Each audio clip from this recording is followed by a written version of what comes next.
Добрый день, дорогие представители некоммерческих организаций. Меня зовут Куприян Дмитрий, я являюсь экспертом-аналитиком Единого ресурсного центра.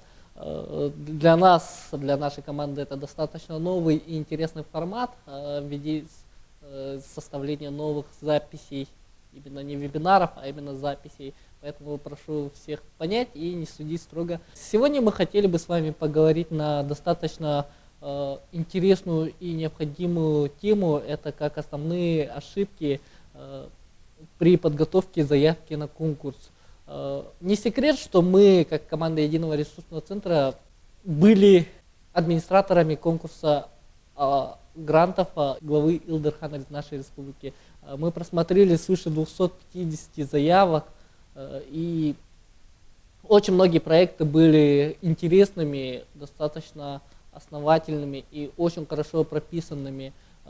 И, конечно, координационная комиссия и экспертная комиссия определили своих победителей, но мы, как команда Единого ресурсного центра, для себя выявили 26 проектов победителей, проектов фаворитов.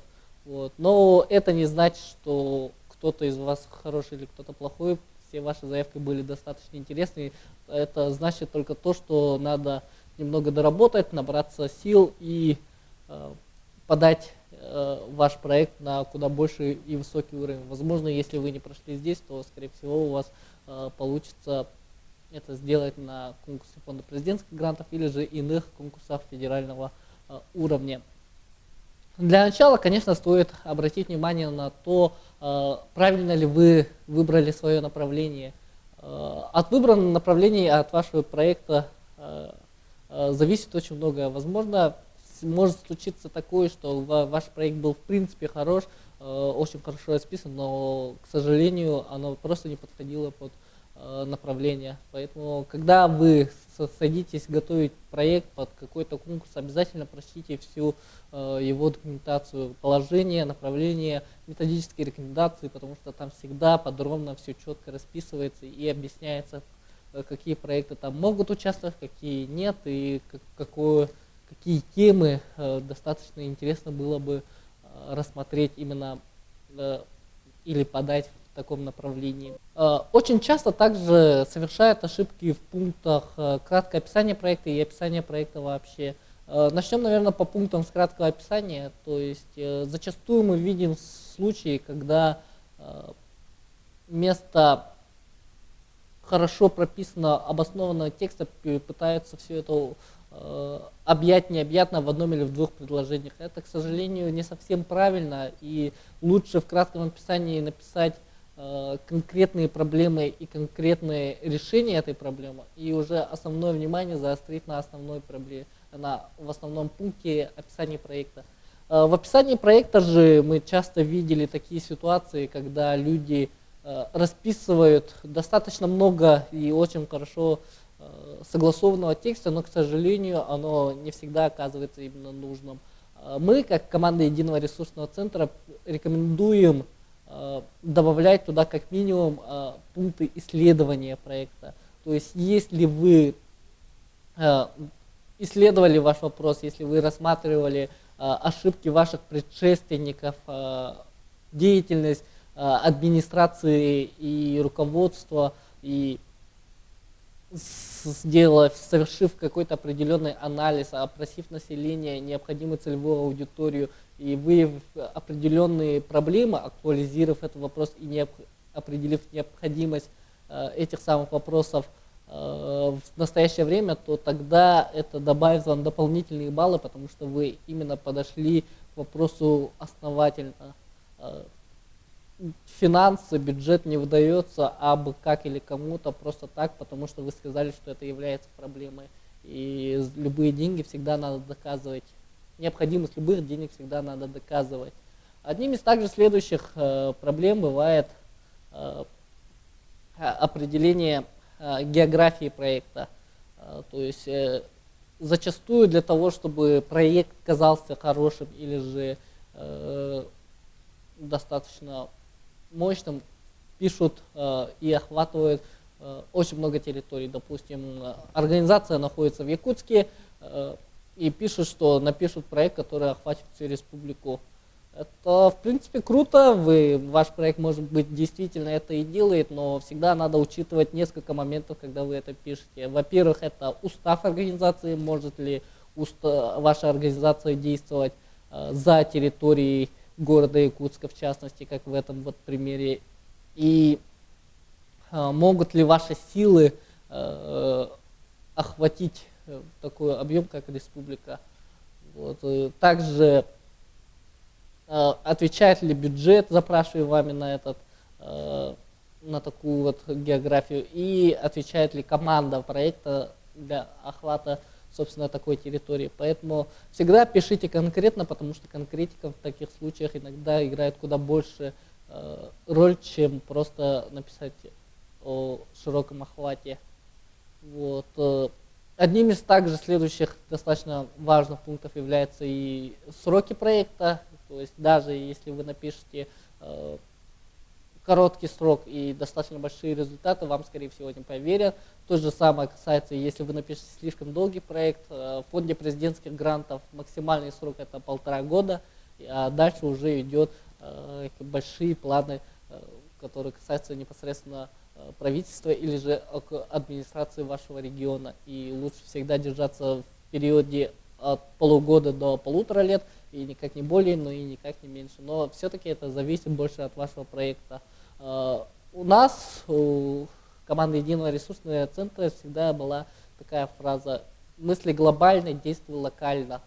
То есть вы можете проблему решать и десятилетиями, но действовать надо все-таки более точечно. В течение полугода решили одну проблему, потом начинаете решать вторую проблему, третью проблему, пятую, десятую, и так уже в конечном итоге спустя 10-15 лет вы решили, собственно, всю целую глобальную проблему в вашем регионе или же непосредственно в вашем районе. Одним из также интересных моментов является пункт обоснования социальной значимости проекта.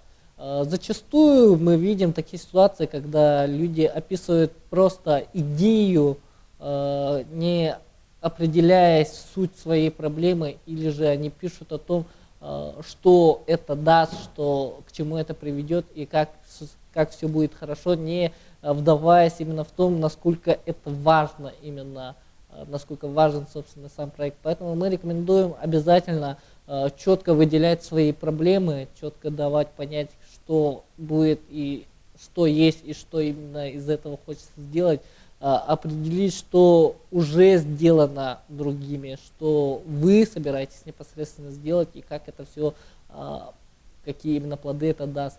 Ну и, соответственно, исходя из этого, нам необходимо определить понятие, что есть проблема, что есть важного. Мы, как команда Единого ресурсного центра, предлагаем вам использовать две интересные таблицы. Это «Есть хочу» и «Лестница обратного воздействия».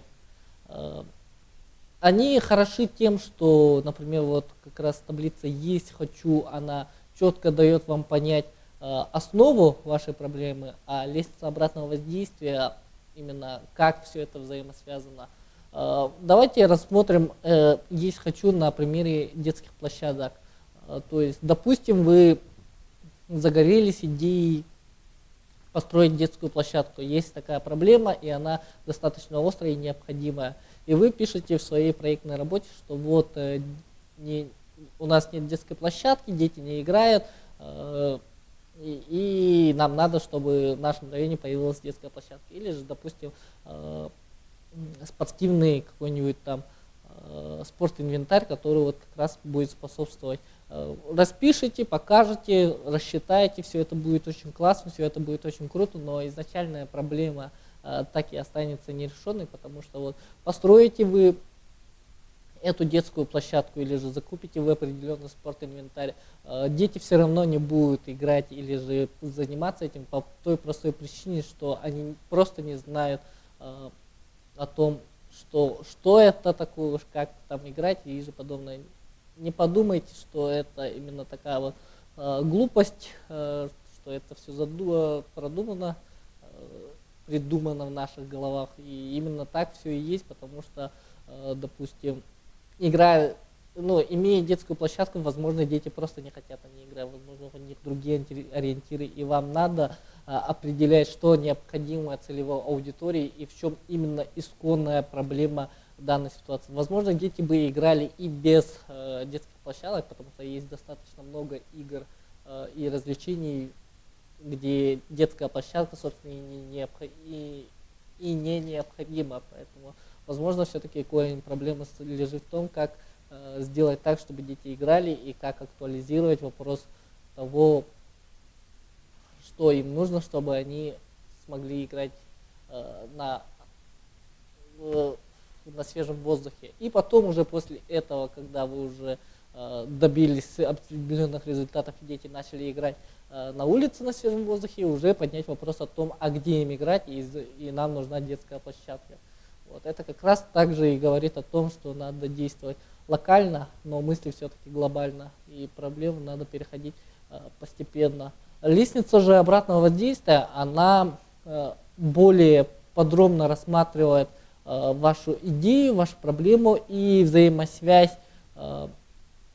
этих самых действий. То есть, допустим, проблема, от проблемы вытекает цель, от цели задачи, от задач мероприятия, от мероприятия результат и так далее, и обратно. То есть отвечает ли поставленная цель решению данной проблематики. Если она правильная, то отвечают ли задачи достижения этой цели, которая, собственно, решает эту самую проблему и так далее и тому подобное. И используя именно вот эти вот методы, вы как раз можете себя проверить. Никогда не останавливайтесь на пунктах, вот это решает, и только вы это решили, только вы это определили. Ну и давайте все-таки свои проекты на оценку другим людям. Мнения разные бывают, и зачастую общее мнение всегда рождает определенную истину. Вот. Непосредственно вот к целям и задачам. Зачастую в некоторых в проектах люди пишут 3 и более целей, и этих целей может быть очень много. Да, это очень похвально, это очень круто, но не всегда это является хорошим методом, потому что решение многих целей требует наличия многих задач, что, соответственно, требует куда большего времени, чем вы на то рассчитываете. Мы рекомендуем вам определять одну, максимум 2 цели, и уже на них добавлять от 3 до 5 задач на одну цель. Больше это уже мероприятие, больше вы уже пытаетесь объять необъятное. Ну и, соответственно, цели, они должны отвечать именно решению проблематики вашей непосредственно поставленной проблемы. И поэтому вам надо четко определять и четко составлять правильно свои цели, исходя из которых уже, собственно, будут выходить ваши задачи. Идеально написанный проект – это когда в кратком описании проекта уже поставлена проблема, определена цель, и от него уже идут задачи, и экспертами уже понимается, что хочет сделать заявитель в этом проектной работе, и какие результаты от него будут, собственно, идти. Хотелось бы также поговорить о таком важном пункте, как информационная открытость и информационное сопровождение проекта. Очень много и очень часто мы видели как раз такие вот моменты, когда проект описан и показан очень хорошо, есть очень много писем поддержки, и деятельность расписана очень хорошо, но, к сожалению, не рассматривается или же слабо уделяется внимание тому, как информация это будет потом передаваться обществу, как и насколько информационно открыта эта организация. Очень часто у нас некоммерческие организации не имеют сайтов, или же у них нет каких-то социальных сетей, и они в основном работают либо только с местным НВК, местными новостными каналами, или же просто публикуются в газетах. Такое встречается, конечно, ввиду ряда определенных причин. Возможно, нету интернета, возможно, технологии достаточно сложны, но все же те, кто могут, те, у кого возможности отвечают таким потребностям, то мы рекомендуем как минимум создать сайт и вести ее. Существует очень много бесплатных платформ, тот же Wix, где можно создать свой сайт буквально минут за 10-15. Это достаточно быстро и это достаточно хорошо поддерживается администрацией конкурсной группы. Также можно всегда вести социальные сети. Мы всегда рекомендуем вам завести Инстаграм-страницу, потому что сейчас информационная открытость переходит именно на эту платформу. И те, кто сидят в Инстаграме, те котируются и в информационном потоке. И если у вас нет страницы в Инстаграме, обязательно заведите, обязательно за ней следите и публикуйте ваши действия. Купили какие-то вещи, передали как благотворительность, обязательно пост.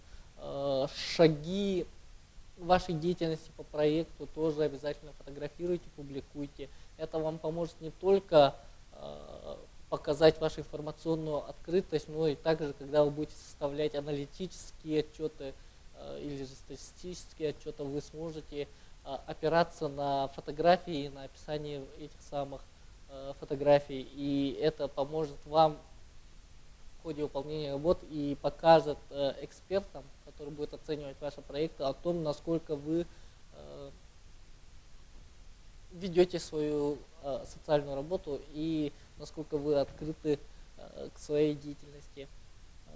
Ну и, соответственно, непосредственно мы можем перейти к ожидаемым результатам, то есть любая проектная работа всегда приносит свои определенные плоды, и в описании всегда многие пишут о том, что у них будет. Это в принципе правильно, вы должны писать именно о том, что будет, и должны писать об этом не в стиле вот, ожидается приход там, 150 человек на мероприятие, а именно вот придет 150 человек, узнают, поймут, то есть именно использовать такую речь, как будущее, прошедшее в будущем. Вот. Также зачастую встречаются проблемы с тем, что люди пишут, у них не совпадают результаты с тем, что они непосредственно планировали.